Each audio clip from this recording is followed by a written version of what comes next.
Let's go.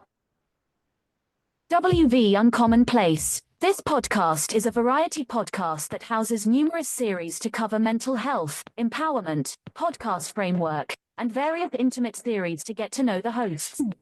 Along with occasional movies reviews and dives in pop culture with our event podcast episodes. The Uncommonplace digs into bringing guests on that stories don't fit the mold and are very different. WV stands for the great state of West Virginia, and every quarter we cover something in West Virginia. Stacey and myself, JR, are your hosts, so please come along for this venture to Uncommonplace.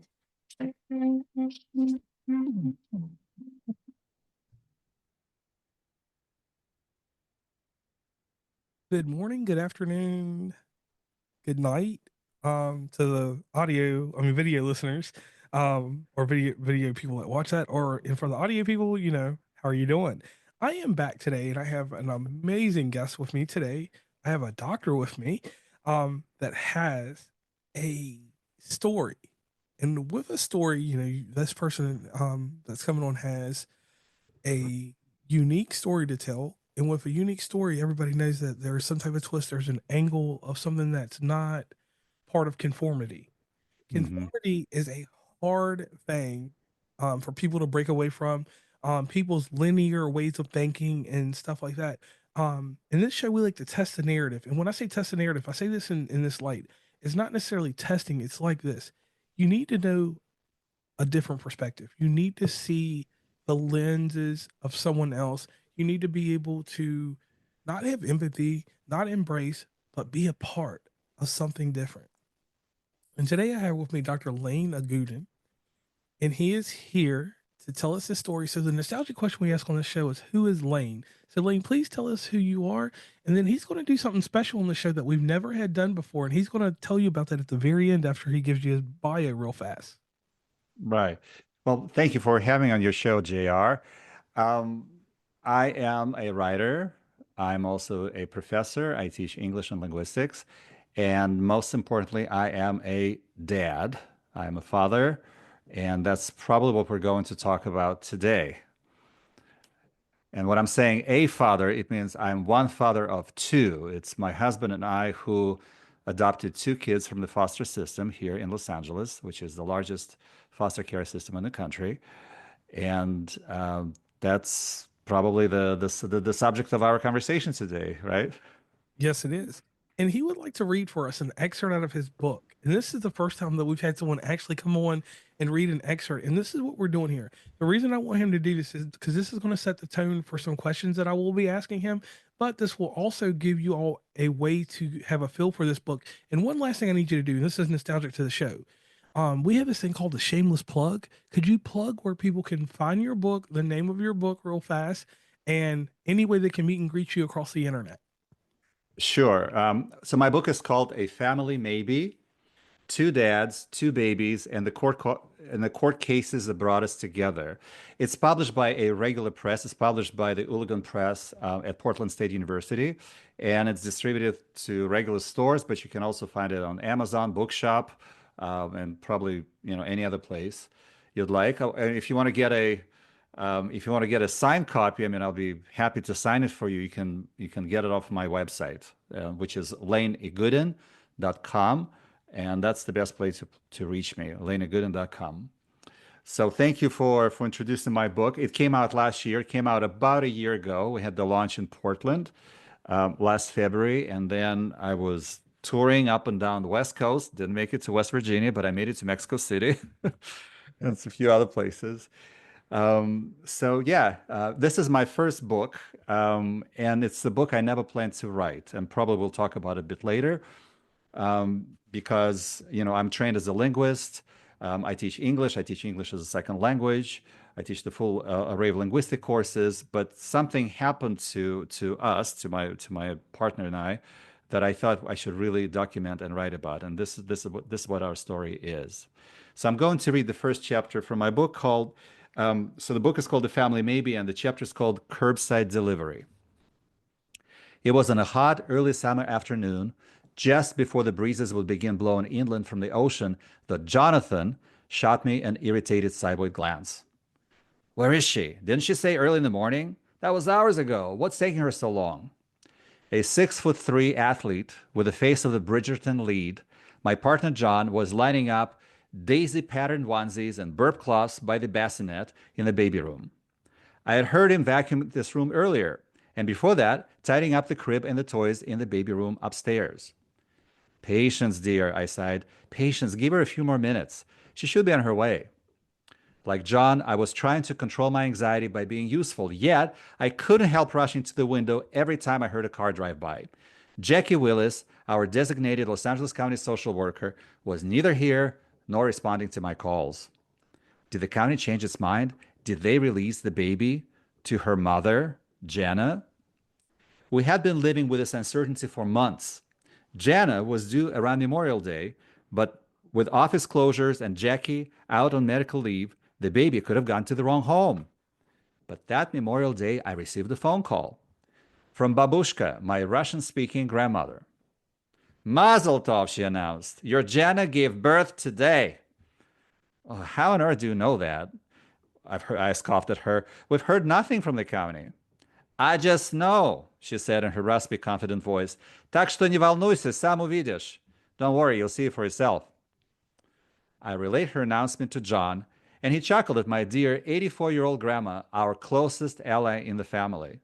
I chuckled too, but deep down, I felt even more anxious. What if she was right? I had no experience raising a newborn, nor did John. Zero. We had been trained and certified that was all just textbook learning. Were we really about to become caretakers of a tiny, fragile life, 100% 24/7? What were we getting ourselves into? 3 days later, a social worker called from the hospital with the news that the baby had been born on Memorial Day at noon, just as Babushka had said, but couldn't be released yet. She had sepsis, a potentially fatal blood infection, and had to be put on medication. Other arrangements had already been made by Jackie's Department of Children and Family Services. The newborn would not be released to her mother. Instead, she would be detained, that is, put in the court's protective custody and placed with us as an emergency foster home. The baby would remain with us as her long-term foster parents, while Jana would be given an opportunity and resources to reunify with her child. Sepsis made it easier for the county to carry out its plan. Jana recovered quickly and was discharged home to continue, as we were told, with her drug rehab and counseling.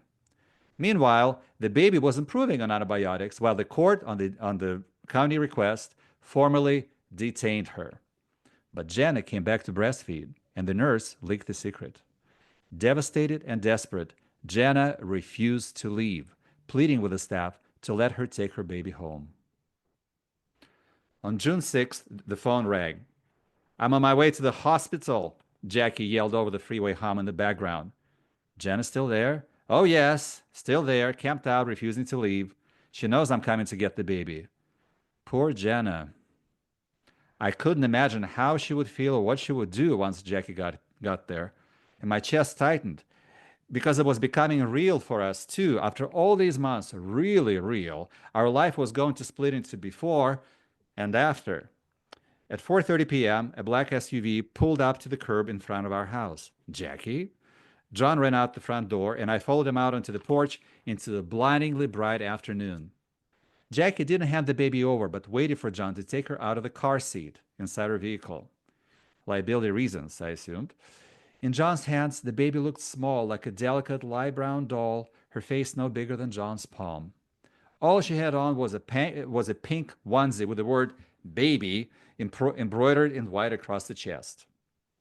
Despite my hesitations, a strong affection washed over me the moment I saw her, barely awake, helpless, innocent. And John just melted. Eyes on the baby, breathlessly he carried her into the house. Jackie looked a little shaken. Jana had confronted her in the parking lot, yelling, accusing her of betrayal. Jackie handed me the cooler bag with several bottles of formula and a 3-inch binder with medical information and placement papers. The baby and the bag. No baby blanket, nothing else. And then she glanced at her watch and said, I gotta go, guys, trying to beat the rush hour. I thanked her. Jackie got back into her SUV and left. It was done. I found John inside the hallway, standing still with the baby in his arms, awestruck. Keeping her eyes on her, he passed the infant to me. Then he picked up his car keys from the dining room table and headed out. I knew he would be back in a few minutes and not alone. In my arms, the baby felt warm and heavy, an unfamiliar weight, and she was whimpering. She was hungry, I assumed, so I sat down on the couch and, cradling the little girl, gave her a feeding from one of the disposable formula bottles left by Jackie. While she sucked on a blue bottle nipple, I moved with my index finger a slick lock of her hair to the side of her forehead. What a lovely baby. She had a full head of raven black curly hair that receded into velvety fuzz on her forehead and chin.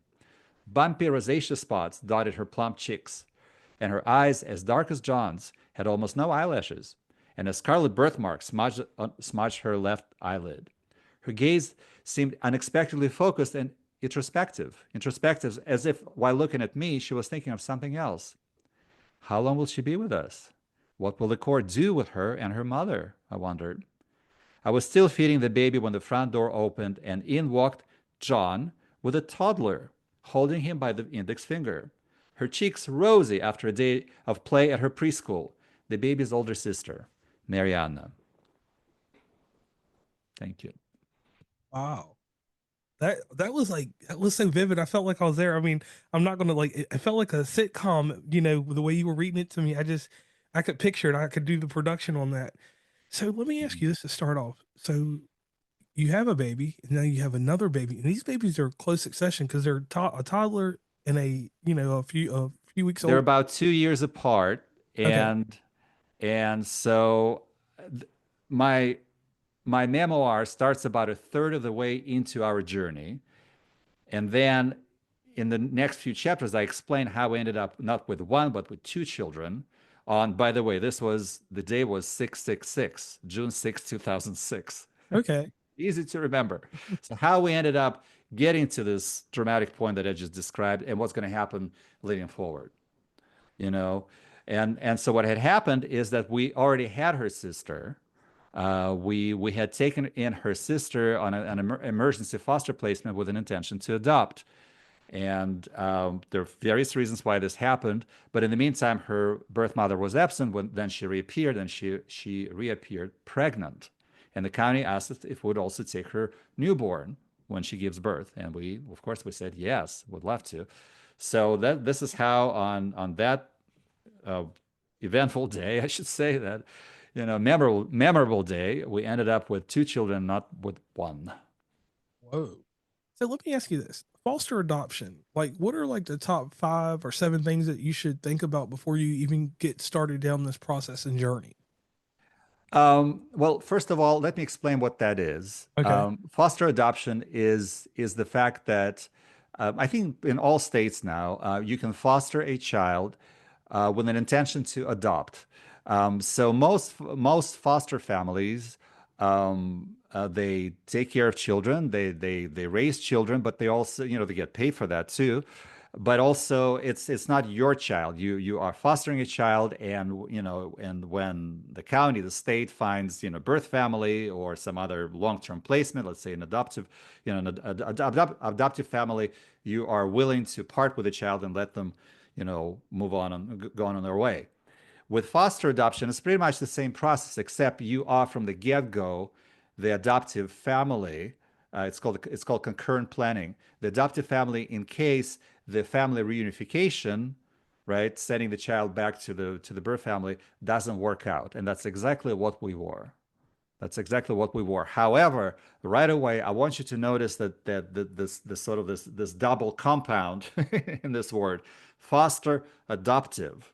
An enormous amount of tension and difference between those two things, because as a foster parent, you're one thing, and as adoptive parent, meaning that this is my child forever, this is my daughter forever now, right? I cannot just sit there and watch the courts do things, that are somehow endangering the child and are potentially leading to the breakup of our family here.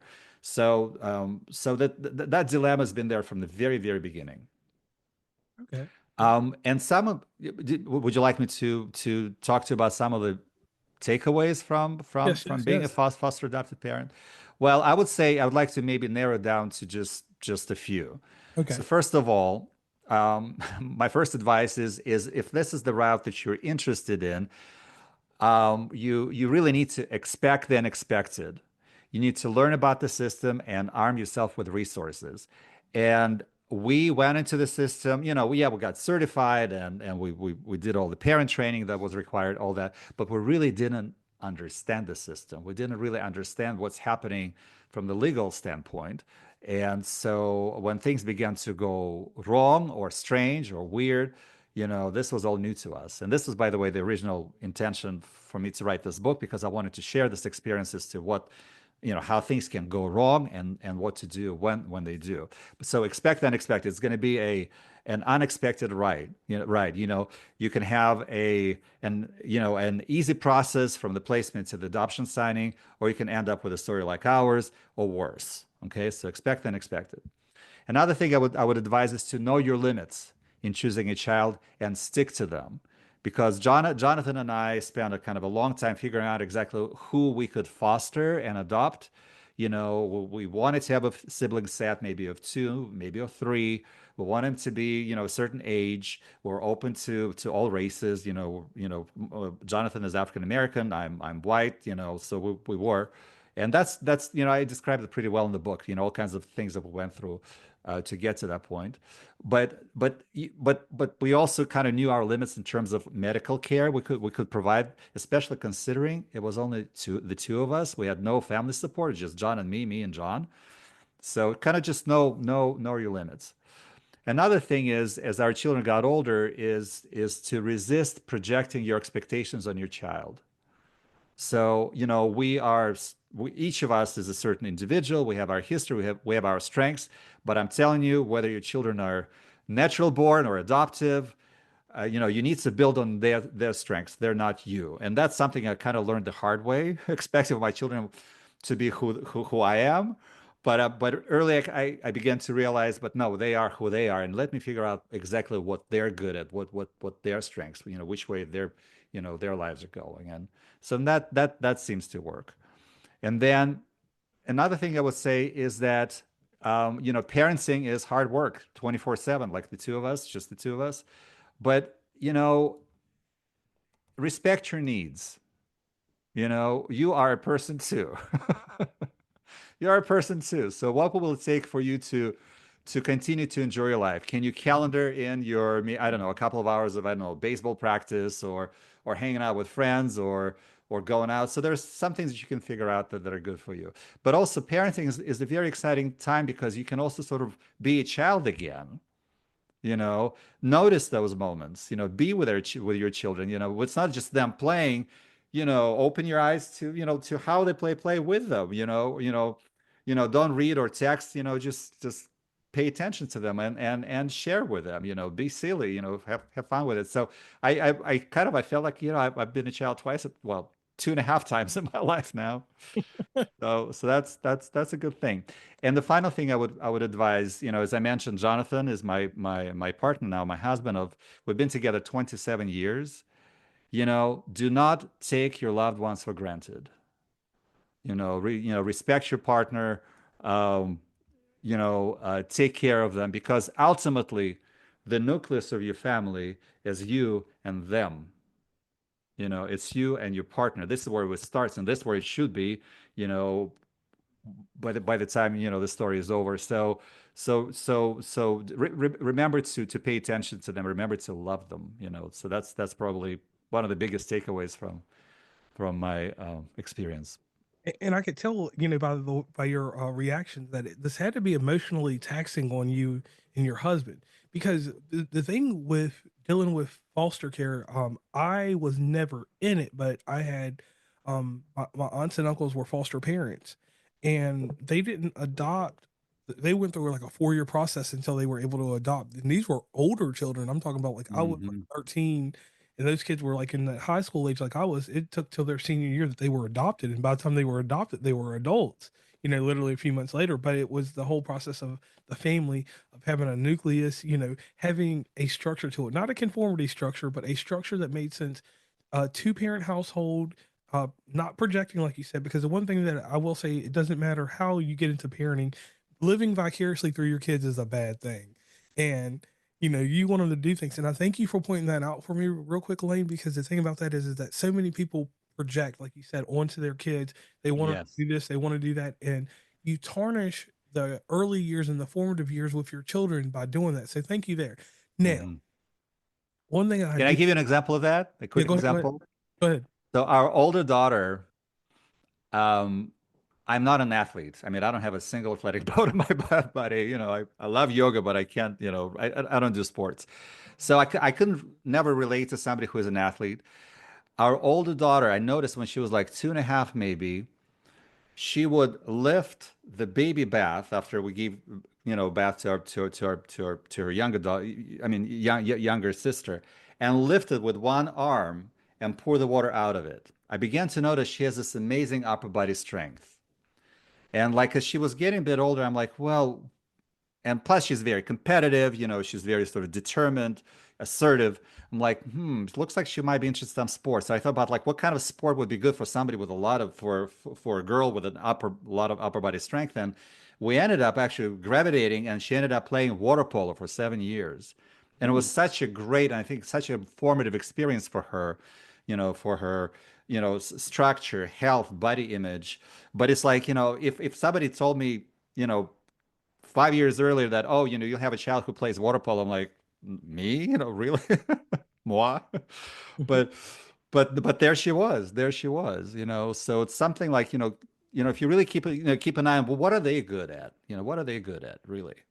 okay, okay. I like that. Now, let's get into your heritage and your background, your Soviet Jewish Yeah, yeah, background. sure, Okay. sure. Now, raising a family, adopted family in a mixed marriage in your Jewish Hmm. faith and culture, how do you navigate teaching your heritage and spirituality to them along? Because, basically, I want to call you and your family the United Nations because you Pretty have, much. you have everything in a circle. You truly are the American dream, in that instance of having all this culture. So, how do you teach your culture to them and your spirituality? But I should say this because today what you call the American dream might be the American nightmare to some other people. Right, right. But yes, we are. Like, I am Russian Jewish, and by Russian I mean my family actually did come from Russia. We came here as refugees from the USSR, from the Soviet Union. And you can pick up on some of my accent because I was not born in the United States, came here as a refugee. My partner is African American, grew up in a rural area of California, grew up on a farm. So it's and so we got that heritage. And then our kids are part Hispanic, part white, and one of them is part mixed race. So we do have a variety of cultures. And I would say where I begin with is first of all, appreciate and be proud of your own culture. Do not put it, do not try to trade, I mean, I'm beginning to narrow it down to, I have a millennia of history and heritage in my Jewish culture, and Jonathan has such a rich and vibrant, African American culture from the South, going back to that, and so, think about what you can bring from that into the family. And I'll be honest, ever since we met, we had this sort of an agreement that basically whatever you bring in, I will welcome that. We've never had a religious war in the family or anything. So if he wants to put up a Christmas tree, it's perfectly fine. If we do Shabbat dinners every Friday. Our kids, had their bar mitzvahs. So it's, bring it in. I mean, I will respect that. I will respect that. So, and I also think that when it comes to adoptive kids, and you're like, well, they're Hispanic. We try to expose them as much as we could to the Hispanic culture. Being here in LA, I do speak Spanish too. We did, there were in the summer camps in the Museum of Latin American Art. We've done, believe me, we've done a lot. What I noticed at the end of the day, I seem to be more excited about it than our kids were when they were growing up. Well, like, oh, there he is dragging us to it. No, I mean, I think it's important because I want you to know that when you grow up, you will choose, but you will choose from what you know. So that's another thing.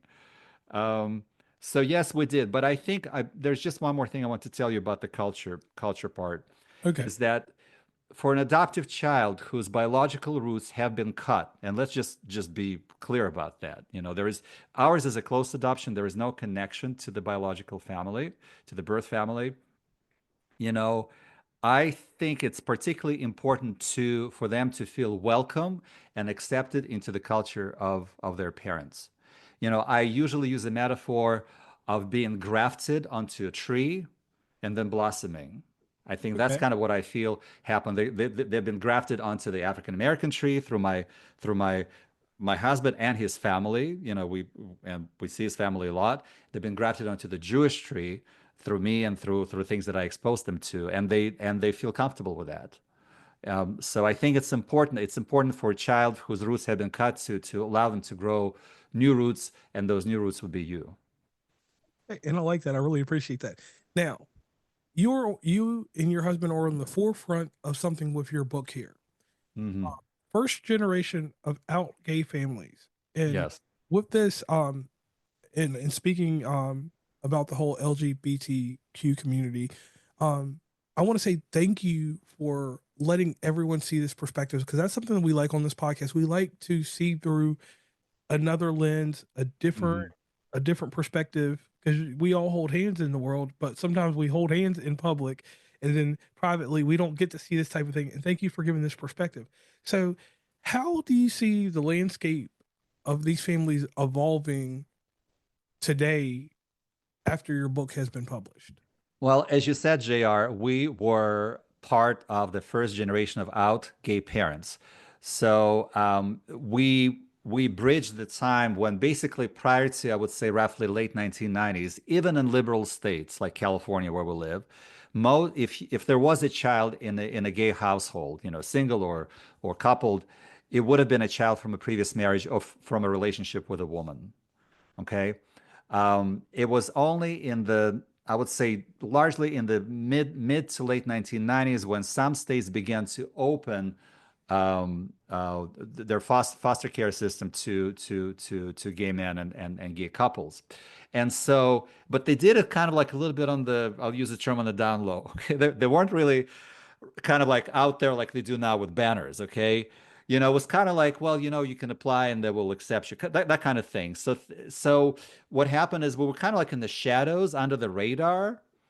And it was during the early 2000s when this kind of nationwide fight for equality, for equal civil rights for our community began to really kind of take over the country. That the fact is that the old argument like save the children doesn't really work when you've got just regular gay families with regular children. so so save from whom exactly? So again,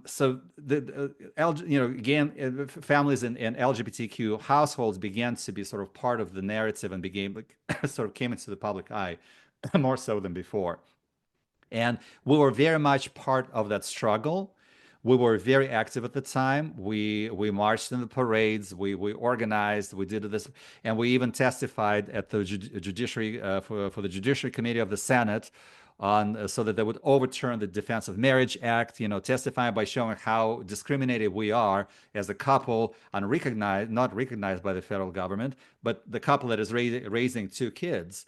So we did a lot. So we very much like our story was very much intertwined with the story of the struggle for equality during that time, and that's reflected pretty well in the book. So throughout our 3-year roller coaster foster adoption process, we were no one to each other in the eyes of the federal government. We couldn't get married. We had the domestic partner status within the state of California, but basically, if once our adoptions would be finalized, if we crossed the state lines, in some states, our first of all, our marriage would not be recognized, and secondly, our even our parenting status would be put in question.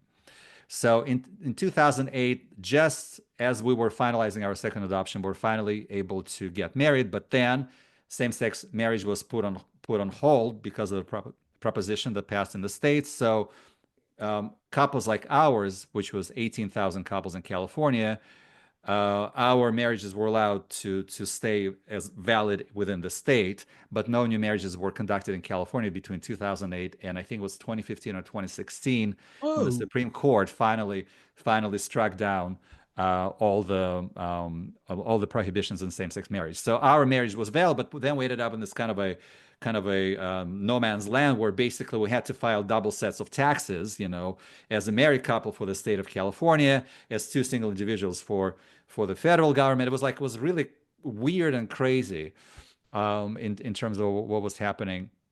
So all that finally got resolved with the Supreme Court decision. So now same-sex marriage is allowed everywhere, including West Virginia. But all of this can change like this. We just saw that with what happened with abortion. It is very easy for the Supreme Court, and we know the composition of the Supreme Court today, to leave the decision on marriage to individual states. Reverse the Obergefell ruling and leave it and send it back to the states, and then we'll be back to exactly where we were 20 years ago, when some states allowed it, other states did not allow it, and there'll be all kinds of issues for the married couples and for their children. So yeah, things can go back very quickly. So I wouldn't get too complacent about it. But at least with your book, there's a broader understanding, and you're showing the visibility, and you're showing the world like that. Hey, we're normal too. Stop. Yeah. Don't make us a stigma. Don't, and that's what I like. Don't make us a stigma, because no, nobody is a stigma. We're all human beings. We all are grand design. Well, politics aside, like politics are politics, news are news. If you see a black man and a white man walking together, people may assume they are together. When you see a black man and a white man with two Hispanic kids walking around, you're like, especially 20 years ago, 15 years ago, you're like a walking like strobe of light. You're like, the spotlight is on you. Heads will turn. People will ask all kinds of crazy questions. Some people give you attitude. It's just like, yeah, and you kind of, I would say, you get used to that. You take it in stride and you claim your space. That's what I've always done in my life. Claim your space as who you are. Okay. And that's how we have been. And I will tell you, 20 years ago, I would take our kids to the theme park, and there would be no place for a man to change a diaper. I would go from one bathroom to another one, and there'd be no changing table. So the attitudes have been changing. The whole idea of, and I wouldn't say it's because of just gay man raising kids, but the idea of what it means to be a father, I think, has been really evolving in the last 20 years. But and with that well, if we really pay more attention to fathers, there are also gay fathers out there. So yeah, in that sense, I think especially here in California, things have changed. And I hope in other places as well. But I do remember that. I do remember the looks and Oh yeah, man. good old days, huh? Okay. All right. So Lane, there's a portion of the show that I dedicate to a news magazine that I watched growing up on Friday nights. I watched TGI Friday on ABC, and later on Mhm. there will be the show called 2020 that will come on. They had one guy, his name was John Stossel. He was on there for comic relief. There was a lady named Elizabeth Vargas and a lady named Diane Sawyer. They were very poignant with their interviews. They were probably the best interviewers on the show. And then there was this one last lady on there, the late great Barbara Walters. And Barbara Walters had two things to her. The first thing was, if she was doing a really good interview, they would let it go over till 11:05 at night, cutting into the newscast. If she was doing a flat interview, which you can't be great all the time, they cut her off at 11 o'clock. So you knew that the information you were getting, it was still profound, but it wasn't like what you heard last Friday. So Lane, are you ready for your 2020 questions? 2020 questions. Okay, well, are you gonna put on that sweater that you used to wrap around her neck? I need to do that one day. I'll do that next time. All right. Okay, okay. So, so let's go up here. All right, hit it. Ready. All right. Your John Stossel question. This is the fun one we do. In the morning, when you get up, what is the first thing you do in the morning? Honestly, I say my morning prayers because I am an observant Jew, so I do. Okay. Yeah, so And I what is start with morning prayers, and part of it is I do thank the Lord for the family that I have. okay, I appreciate That's a that. very All right. So what is the first liquid you put in your body in the morning? um coffee. Oh, coffee. All right. Now tell me how your coffee's made. Um French press. I mean the day before usually. They're leftovers, I'll warm them up. All right. And how many cups of this coffee do you take, from whatever time you wake up until your afternoon? Maybe one or two. All And right, so if I drink it too late in the day, I'll be up all night. okay, so you've got limits. So after you drink this coffee, you go on with your work day. You get the children are doing things. You and your husband mingle or whatever goes on.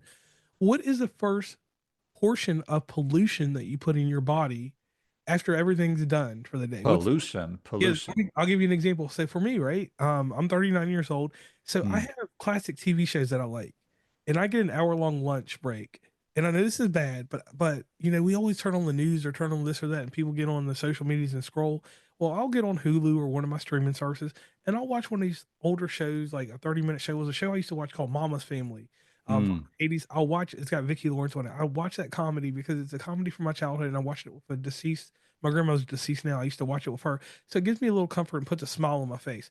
But the thing is, it's TV, and we know that if you do it too much, it becomes pollution. If something negative comes from it, for me, it's a smile, and it gives me a recollection of a good time when I was a child. So I figure it's still pollution, but it's still a good thing for me because I get to recollect. It gives me a memory that makes me feel good for the rest of the day. So what about you? Um, well, I guess when it comes to that sort of pollution, it's more like in the evening when, like before going to bed, and um, okay, there's there once were these things called DVDs. Yes.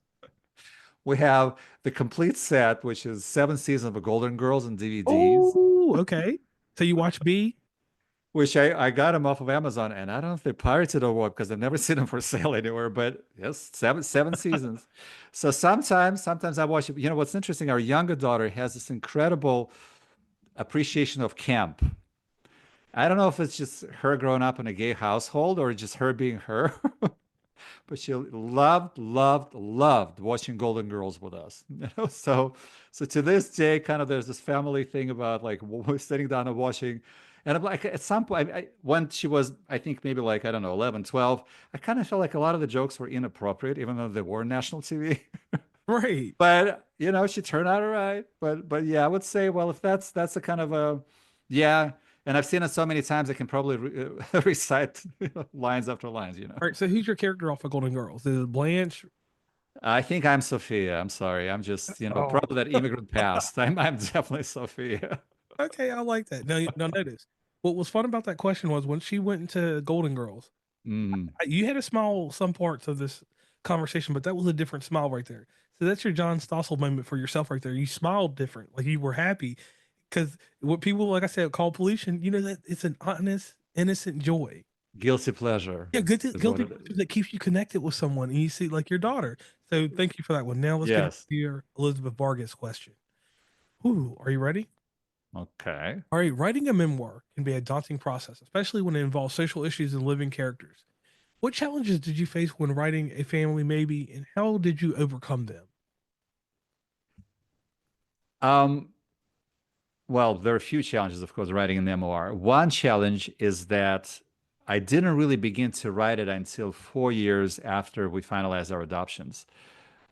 Because I was honestly, I wanted to, but I just couldn't face it. I just couldn't open the files and and look at them because it was such a painful experience in some ways.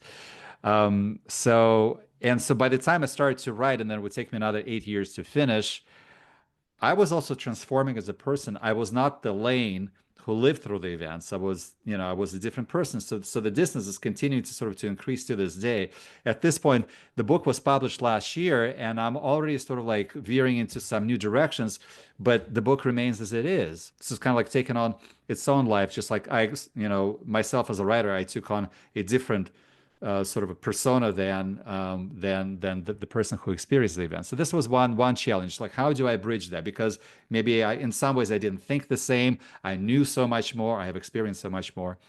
And another challenge was because it is a memoir which highlights the social issues, which is specifically child welfare. And what does it mean to be a parent? What does it mean to be a parent? How far do you give weight to the paternity as opposed to nurture? So like all these questions. So I conducted a lot of research, and my original draft was about maybe 50% longer than what the final is because of all this extra information. And I began to realize, you know what? I'm not a social studies scholar. Okay, I'm a linguist. I'm a sociolinguist. I'm not somebody who's really versed in all the ideologies and factors and blah blah. So I'm like, and it's really not about that. It's really about a personal story. It's a personal narrative of somebody who'd gone through this and tries to report on it. So I started to cut back on the research while still keeping the story the way it was. So that was a challenge. That Okay. was a Yeah. challenge. Now, this is your Diane Sawyer question, and this one is good. Yeah. You talked about the spiritual and transformative side of parenting. How did how did parenting change your outlook on life once you had both those babies on 66666? I mean, not too many six sixes, but you get what I mean.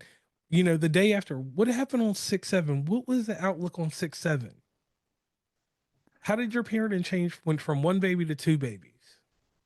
It was hard because basically we had a newborn who had her own set of needs, and then we had a pre-toddler of a 12-month-old that needed to be also, taken care of. So and it was just the two of us, and we both had full-time jobs, so it was a very, very challenging time. Um, but I would say, first of all, being a parent gave me a whole different dimension, which I know I would have never experienced if I hadn't become a parent. When you have to take care of somebody 24/7 for so many years, and our daughters are now 18 and 20, so we're empty nesting now. One is off to college at UC Santa Barbara, and the other one is living not too far from us. And we do get together regularly, at least once a month. Thankfully there's a train that runs from Santa Barbara to LA, but it's not the same. And but it gave me so much more depth, and also it taught me so much about myself as well, as a person through being a parent. And another thing that I noticed is that as a parent, like just as you sort of like you learn about how to handle a certain age, they're on to the next. And it's like just like when you so okay, I got the preteen down.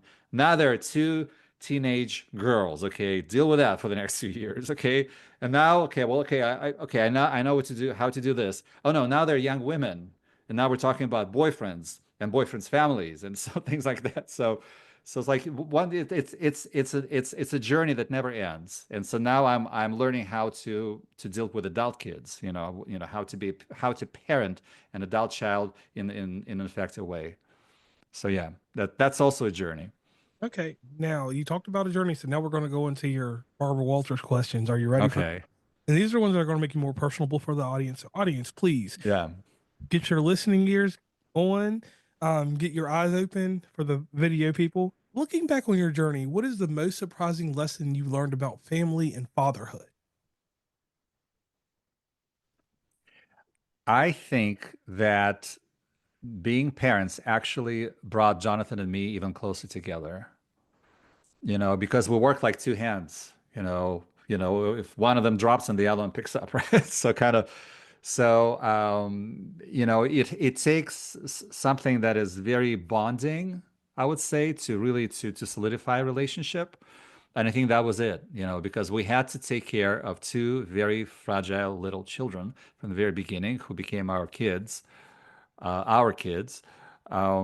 so I think working together to this very day, I think it really strengthened our relationship. That was probably one of the most surprising things, and if you're not open to that, it may actually tear your relationship apart, when you're like, well, it's my, as long as you work together and you pay attention to your partner, and don't take them for granted, as I said before. I mean, I think you have a good chance of working through the Okay, challenges. And we had major, major challenges.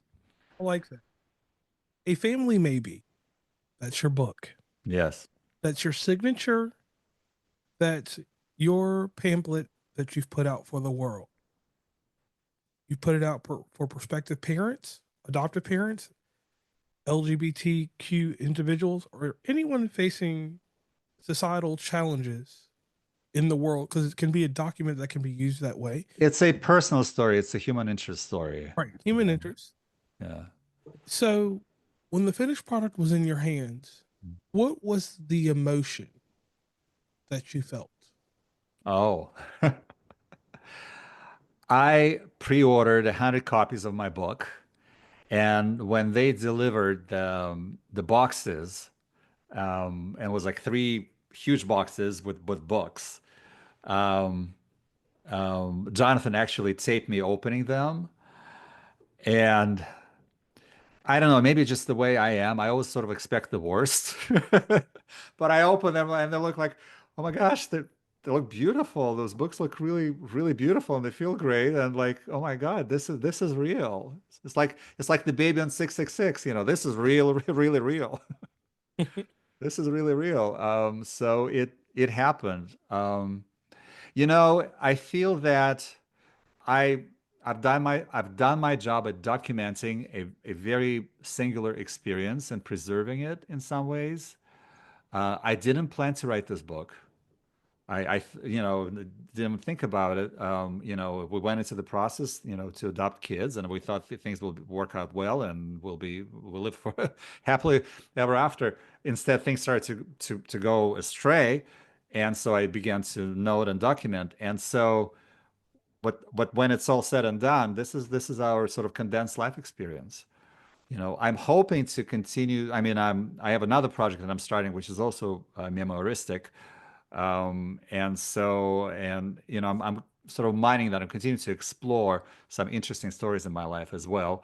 But this is done and it's tangible. It's tangible. It's our sort of past becoming solidified in some sort of a 3D product, and I'm very pleased with that. Yes. Okay. So on that note, I want to thank you, Lane, for being part of WV Uncommonplace interviews and sessions. Thank you once again for giving us this amazing experience. And thank you for letting the audience know where they can meet and greet you across the internet. And like always with this, the mission statement I want to leave the audience with is perspective. Now you have a new perspective after listening or watching to this. In the show notes, there will be amazing things where you can meet and greet Lane across the internet, his book, pick it up. And everybody knows my trick about going to your state library and getting the ISBN for this book and asking your state capital library to order the book so every county in that state gets it. That's something that's forgotten by a lot of people. So definitely go do that so this book can be immortalized. So on that note, I'm JR and he's Lane and we are out of here. Let the British lady finish out the outro. Please follow WV Uncommonplace on Instagram, Tumblr, Twitter, TikTok, where we have some great content, Facebook, LinkedIn. Hit up the merch store at oncommonplace.square.site. Join the email list from the website and rate, subscribe, and give feedback from your favorite podcatcher. And lastly, thanks for listening and tune into the next episode.